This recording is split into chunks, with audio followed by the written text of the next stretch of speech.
I thought losing my job was rock bottom, until my own father looked me in the eye and said, "You'll never amount to anything." That day, something inside me broke, and something else began. My name is Rory Bennett. I'm 40 years old, and I work as a financial strategist in Chicago. I've always been quiet, reserved, the type who avoids arguments. I valued hard work, loyalty, and family above all else. But when people lie to me, I don't fight back. I stay silent. I stay still. And I plan. Growing up in my father's house felt less like a home and more like a proving ground. Every conversation carried weight. Every silence carried judgment. From the earliest days of my childhood, I understood that love here was conditional, measured in grades and trophies, in achievements stacked neatly like bricks to build the image of the perfect son. My father, Charles Bennett, wasn't a cruel man in the traditional sense. He wasn't violent nor outwardly abusive. Instead, his cruelty was sharper, quieter, more corrosive. It was in the way he raised an eyebrow at a B on my report card, the way his lips tightened when I finished second instead of first, the way his compliments felt more like quotas to be met than moments of pride. I learned early that approval was a currency. To earn it, I studied late into the night, long after my siblings had gone to bed. I chased awards, scholarships, degrees, not because I wanted them, but because I thought they might finally soften his voice when he said my name. And for a time it worked. He introduced me to neighbors as my son, the smart one. At family gatherings, he boasted about my internships, my promotions, my salary. I wore the mask of success and he wore me like a badge, but beneath it all I was exhausted. A child trying to grow into a man who was never enough. There were good days, or at least what I thought were good days. Times when he'd pat me on the shoulder after I signed my first job contract in downtown Chicago. Times when he'd lean back at the dinner table, nodding with that rare expression of satisfaction as though, for that moment, I had met his impossible standard. I carried those moments like fragile glass, afraid they'd shatter if I ever faltered. Looking back now, I realized the warmth I felt wasn't warmth at all. It was relief. Relief from the constant weight pressing down on me. Relief that for a single evening I wouldn't be measured and found wanting. By the time I was in my late 30s, I had carved out what looked like stability. A well-paying job as a financial strategist, a condo with a city view, colleagues who respected my precision. To the outside world, I was thriving. To my father, I was still unfinished, still someone who could do better. At family dinners, he would bring up comparisons.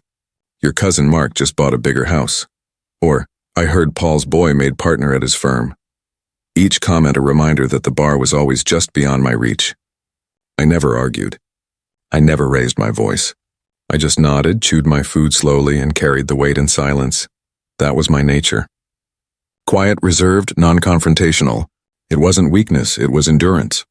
I thought if I endured long enough, if I worked hard enough, if I delivered results sharp enough, one day he might simply say, "I'm proud of you." But that day never came. Instead, every success I achieved only became the new baseline, the starting point for the next demand. The warmth I thought I felt in his approval was just the temporary absence of criticism. I see that clearly now. In those years, I believed the story of my life was about chasing his acceptance. What I didn't know was that the real story hadn't even begun. The weight of expectations wasn't just crushing me, it was shaping me, turning me into someone colder, sharper, quieter, someone who would one day stop chasing approval altogether and start building something else entirely. That day would come soon. And when it did, everything between us would change. It happened on a Tuesday. Funny how ordinary days have a way of carrying extraordinary endings. I walked into the office expecting another routine meeting, another spreadsheet, another presentation. Instead, I walked out with a cardboard box in my arms and a manager's cold apology echoing in my head. The company had been downsizing for months, trimming costs under the polite language of restructuring. I told myself I was safe. I had seniority, expertise, results. I was the one they leaned on when deadlines closed in. But when the axe swings, it doesn't care about loyalty. It cares about numbers. And that day I was a number that no longer fit. The HR manager's words were smooth, almost rehearsed. "This isn't about performance, Rory. You've done excellent work here. It's just business, just business." That phrase stayed with me like a splinter. By the time I carried my things out to the car, the city felt different. Louder, colder. For the first time in nearly 20 years, I wasn't employed. The man who once measured his worth in job titles and promotions was suddenly stripped bare. I didn't cry. I didn't rage. I just drove. The streets blurred as my mind replayed the moment in the conference room, the expressionless faces, the quiet pity in a coworker's eyes. When I finally reached my father's house that evening, I wasn't sure what I was looking for. Maybe comfort, maybe understanding, maybe just someone to say, "It's not your fault." I sat at his kitchen table, my voice steady but low, and told him I had lost my job. He leaned back in his chair, crossed his arms, and said nothing for a long time. His silence wasn't supportive, it was judgmental. When he finally spoke, the words were colder than the company's HR script. "I knew this would happen. You always play it safe. No risks, no vision. That's why they let you go." The weight of those words was heavier than the layoff itself. It wasn't sympathy. It wasn't encouragement. It was an indictment, a verdict handed down by the man whose approval I had chased my entire life. I sat there, staring at the wood grain of the table, nodding slowly. I didn't argue. I didn't defend myself. That wasn't my way. But inside, something shifted. Until then, I had believed the cracks in our relationship were temporary, that with enough effort, I could seal them. That night, I saw them for what they really were, fractures running deep through the foundation, widening with every passing year. Over the next weeks, I tried to piece myself back together. I updated resumes, sent applications, sat through interviews that ended with polite rejection emails. Each night I returned to my small apartment, staring at the ceiling, replaying my father's words. "You always play it safe. That's why they let you go." Maybe he was right, or maybe he just wanted me to believe he was right. Either way, doubt began to creep in, not just about my career, but about my worth. The fractures weren't just in my relationship with him, they were in me. Tiny lines of despair forming under the weight of expectations unmet. And though I didn't know it then, those fractures were leading to something larger. Something inevitable, because fractures don't stay small. They spread, they deepen, until one day the whole structure collapses. It was supposed to be a simple family dinner. My sister's birthday, nothing more. A few relatives gathered around a long table, candles flickering, the smell of roast chicken filling the room. I walked in carrying a bottle of wine, smiling politely, doing my best to hide the unease I'd been living with since the layoff. I told myself this night would be different. That maybe we could eat, laugh, and forget, just for a little while, the heaviness of what I was going through. But I should have known better. It started innocently enough. My uncle asked how the job search was going. I gave the usual answer. "Still looking. Something will come up soon." My voice was calm, measured, the kind of answer designed to close the subject politely. But my father didn't let it close. He set his glass down with a sharp clink and leaned forward, his voice cutting across the table. "Something will come up soon?" "You've been out for months, Rory. Let's be honest here, you've always coasted. You've always been too cautious. That's why you're sitting here unemployed while other men your age are building something real." The room fell silent. Forks hovered above plates. My sister glanced at me nervously, as though waiting for me to push back. I didn't, I just stared at my plate, every muscle in my body tightening, willing myself not to react. But my father wasn't finished. "You'll never amount to anything if you keep living like this," he continued, his voice firm, final, meant to land like a hammer. "You think the world owes you something because you went to college? Because you wore a suit for a few years? No, the truth is, Rory, you don't have it in you, and it's about time you faced that." The words hung in the air like smoke. For a moment I thought I had misheard. But no, the certainty in his voice made it clear. This wasn't a slip. This was what he believed, and now he wanted everyone in that room to know it too. I didn't look up. I didn't argue. I didn't give him the satisfaction of seeing me flinch. I simply set my fork down, folded my napkin, and sat still. On the outside, I was stone. On the inside, something broke. It wasn't anger that washed over me. It wasn't even sadness. It was a colder, deeper realization that the man whose approval I had chased my entire life would never give it. Not because I hadn't earned it, but because he needed me small to make himself feel large. I excused myself quietly after dessert. No scene, no confrontation. I shook hands, gave polite smiles, and left before the coffee was poured. My father barely noticed. Driving home that night, the city lights blurred through the windshield. His words replayed in my mind, "You'll never amount to anything," over and over like a cruel mantra. But as the silence of the car wrapped around me, another thought surfaced. Maybe he was right. Or maybe he had just lit the fuse because that night wasn't the end. It was the breaking point. The moment I stopped trying to win his approval and started planning something else entirely. He thought he had crushed me. What he didn't realize was that he had created me. After that night, something inside me went silent. Not broken, not empty, just quiet like the stillness before a storm. I stopped speaking much at home. Words felt pointless, wasted on people who didn't want to hear me. My wife noticed, of course. She asked if I was okay, if the dinner had bothered me, if I needed to talk. I brushed her off with the same reply every time. I'm fine. But I wasn't. I was retreating inward, sinking into a place where no one could follow. The days blurred. I'd wake up, stare at the ceiling for too long, then force myself into routines that no longer carried meaning. Job applications piled up unanswered. Rejection emails trickled in. I stopped checking them after a while. Instead, I'd sit in the small office at the back of our house, scrolling endlessly, not really looking for anything. The world moved on without me. But beneath the silence, something was shifting. It wasn't immediate. At first, it was just an ache, like pressure building inside a sealed container. My father's words wouldn't leave me.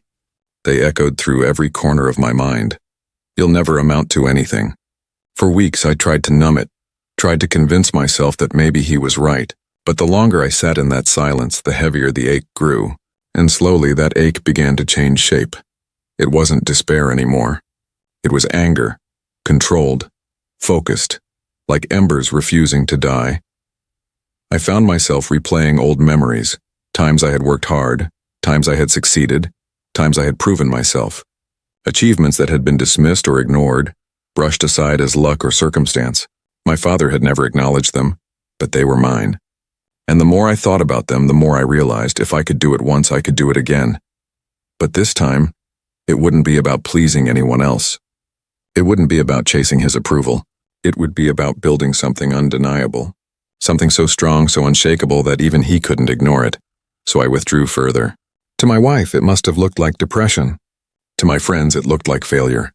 They saw a man shutting down, giving up. But in reality, I was conserving energy, gathering strength, allowing the silence to sharpen me. I started journaling late at night. At first, just fragments, anger, doubt, flashes of memory. Then slowly, it turned into plans, ideas, lists of things I wanted to achieve, steps I might take, goals I dared not speak aloud yet. The journal became my secret companion, the place where I laid out the blueprint of the man I intended to become. I stopped attending family gatherings. I stopped answering calls that drained me. I kept interactions minimal, polite, surface level. The less I spoke, the more people assumed I was sinking. But I wasn't sinking. I was digging. Deep every insult, every dismissal, every memory of being underestimated. I stored it carefully, like a weapon forged in fire. My father's words were no longer wounds. They were fuel. Outwardly, nothing had changed. To the world, I was still Rory. The quiet one, the jobless one, the man slipping further into the background. But inside, the quiet storm was gathering force. I had no timeline, no roadmap, only a certainty that when the time came I would rise, and when I did I wouldn't need to say a word, because storms don't announce themselves. They arrive, and when they do, they change everything. The silence didn't break me, it hardened me, and somewhere in that hardened stillness I began to see a path. Not a clear road, not yet, but sparks in the dark. Small embers that refused to die. It started with routine. I realized that if I didn't reclaim my days, I'd drown in them. So I set a schedule. Woke up at 5 every morning. Not because I had anywhere to be, but because discipline was the first thing I could control. I began running again, pounding the pavement before dawn. My breath burned. My legs ached. But with every step, I felt something waking up inside me. It was more than exercise. It was defiance. A quiet declaration to myself, I am not finished. From there, I started reading books on business, psychology, strategy. Things I had once skimmed past in the rush of daily life. Now I devoured them, page after page. I wasn't just looking for knowledge. I was looking for leverage, for tools, for anything that could sharpen the edges of the man my father said would never amount to anything. The more I read, the more I wrote. My journal transformed from scattered fragments into structured plans. I mapped out goals, financial, personal, long-term. Each night I would sit at my desk and write in detail what I wanted, how I might get there, and what it would take. Writing gave me control, and control gave me momentum. Then came the first step toward action. A former colleague reached out. He had started his own small business and needed help with strategy. Nothing major, just advice, a few hours of consultation. I agreed for free. I sat across from him in a cafe, listening carefully, analyzing, offering insights. To my surprise, he looked at me with something I hadn't seen in months: respect. He said, "You should be doing this full time. Rory, you have a way of seeing things others don't." That sentence lit a fuse. I went home that night and thought about it for hours. Consulting, helping people untangle problems, building something on my own terms. It wasn't much, not yet, but it was a seed, and I knew how to nurture seeds. So I tested myself, quietly. I reached out to a handful of small business owners I knew, offered them my time for next to nothing. I worked with discipline, with patience, with focus. And slowly results came. One business saw an increase in sales. Another streamlined their operations. Each success was like adding oxygen to those embers inside me. I didn't tell anyone at first. Not my wife. Not my friends. Certainly not my father. These were mine, my quiet victories. Every time a client thanked me, every time a payment landed in my account, I felt the fire grow stronger. But it wasn't just about the money.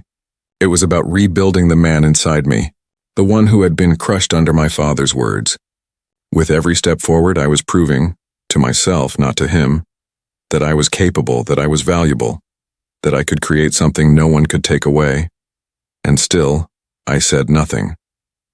To my father, I remained the silent disappointment. To the world, I was still the man without a job. I let them believe it. Because silence is powerful, and the longer they underestimated me, the sharper my edge became. I wasn't chasing approval anymore. I was building something far more dangerous than validation. I was building independence, power, a future carved entirely by my own hands. The embers had turned into flame. And though I wasn't ready to unleash it yet, I knew the day would come. When it did, no one, not even my father, would be able to deny it. By the time the first year passed, I was no longer the man my father dismissed at that dinner table. The silence had transformed me. What began as scattered pieces of pain and humiliation had been reforged into something sharper, something deliberate. I had built a small but steady consulting business. Word of mouth spread quietly, each success leading to another. Clients valued my insights. Payments grew larger. My savings account, once empty and fragile, was now breathing again. But I didn't flaunt it. I didn't post online or boast to family. I moved in the shadows, letting others assume I was still struggling. That illusion was useful, because revenge, I realized, is not about shouting. It's about timing. And I was patient. The first opportunity came unexpectedly. My father had invested in a friend's construction company, one that was bleeding money from poor planning. He mentioned it casually one night when I visited him, his tone dripping with frustration. I said nothing, just listened. He had no idea that I was already consulting for firms in the same industry. No idea that I understood the cracks in that business better than he did. I could have offered help. I could have extended an olive branch. But I didn't. I let him spiral, let him pour more money into a sinking ship. Every instinct told me to reveal what I knew, to prove my value. Instead, I stayed still. Because true revenge isn't about saving face, it's about letting the arrogant trip on their own pride. But fate gave me more. One of my newer clients, a competitor of my father's investment, reached out. They needed help refining their growth strategy. I took the job, quietly, carefully. I guided them step by step, restructuring operations, finding leaks, optimizing sales. Within months, they were thriving, while the company my father backed crumbled under its own weight. The contrast was poetic. I didn't gloat. I didn't rush to show him the proof. Instead, I let the silence do the work. Family gatherings turned into scenes of my father complaining bitterly about his losses, his voice heavy with disappointment. I sat across from him, calm, composed, saying nothing. All the while I knew my fingerprints were on the very success that was stealing his clients away. The execution of revenge, I learned, doesn't have to be loud. It doesn't need a confrontation. It's the quiet dismantling of someone's certainty piece by piece, until they're forced to face the truth on their own, and the truth was beginning to creep in. One evening, my father called me unexpectedly. His voice was lower, less sharp. He asked if I knew anything about business consulting, if I had seen the trends in the market. I almost smiled. For years he had treated me like a failure. Now he was circling around, reaching for scraps of advice without admitting it. I gave him nothing, just polite, vague responses. Enough to keep the conversation alive, but not enough to save him. Because this was the first strike. The first move in a long game. My success was quietly undermining his authority. His investments were failing, his pride was cracking, and yet he couldn't bring himself to acknowledge me. That was fine. I didn't need his acknowledgement. I needed his downfall to be slow, undeniable, and entirely self-inflicted, and that's exactly what I was delivering. This wasn't the final blow. Not yet. But it was the beginning, the execution of a revenge plan not fueled by rage but by patience, silence, and precision. He thought he was still in control. He thought I was still beneath him, but the truth? I was already winning, and he hadn't even realized it yet. The day the balance shifted wasn't loud or dramatic. It came quietly, wrapped in a phone call on a Tuesday morning. I remember staring at the screen, my father's name glowing back at me. For a moment, I almost didn't answer, but curiosity got the better of me. I slid my thumb across the phone. "Rory," he said, his voice thinner than I remembered. I need to talk to you about something." There was no fire, no sharpness in his tone. Just wait. His construction investment had finally collapsed. The company had declared bankruptcy, leaving him not only embarrassed but financially cornered. And as if fate wanted to drive the point deeper, the competitor I had helped was thriving. Their name was on every billboard, their projects filling the skyline. My father couldn't escape the comparison. He tried to mask it, of course, tried to frame the conversation as casual. "I heard you've been doing some consulting," he said. "Maybe you could give me a few pointers. Help me recover." I sat in silence, letting his words hang. It wasn't just the request, it was the tone. The man who once told me I'd never amount to anything was now reaching for my hand in the dark, and that's when I knew the turning point had come. For years, I had lived under the shadow of his disapproval. Every achievement of mine felt small in his eyes. Every failure felt magnified. But now, for the first time, he was the one diminished. His voice carried hesitation. His confidence had cracked. I could have seized the moment. I could have unleashed years of buried anger, reminded him of every cruel word he'd spoken, every public humiliation. But I didn't. That would have been too easy, too loud. Instead, I stayed calm, cold, strategic. "I'm busy these days," I told him softly, "but I'll think about it." He thanked me quickly, too quickly, and hung up. I set the phone down and leaned back in my chair. The office I sat in was mine. The laptop on the desk was mine. The contracts stacked neatly beside it bore my signature. I wasn't just surviving anymore. I was thriving. And he was unraveling. The irony wasn't lost on me. The man who raised me with lectures about strength and resilience was now weakened, fragile, asking for help. He had built his pride on the belief that I was lesser. Now that very pride was forcing him into my shadow. That night I couldn't sleep. Not out of guilt, but out of clarity. The revenge wasn't about humiliating him the way he had humiliated me. It wasn't about proving him wrong with words. It was about moments like this, when his own failures dragged him down to the very ground he once pushed me onto. And yet, even in that moment, I didn't feel triumphant. I felt steady, controlled. The satisfaction came not from his suffering, but from the quiet knowledge that the scales had finally balanced. This was the turning point, not just in his life, but in mine. Because from this moment on, I wasn't his son living under judgment. I was the man he needed, and I would decide what that meant. The final act came not with shouting, but with silence. That was always the way it had to be. By the time my father called again, months had passed since his first hesitant request.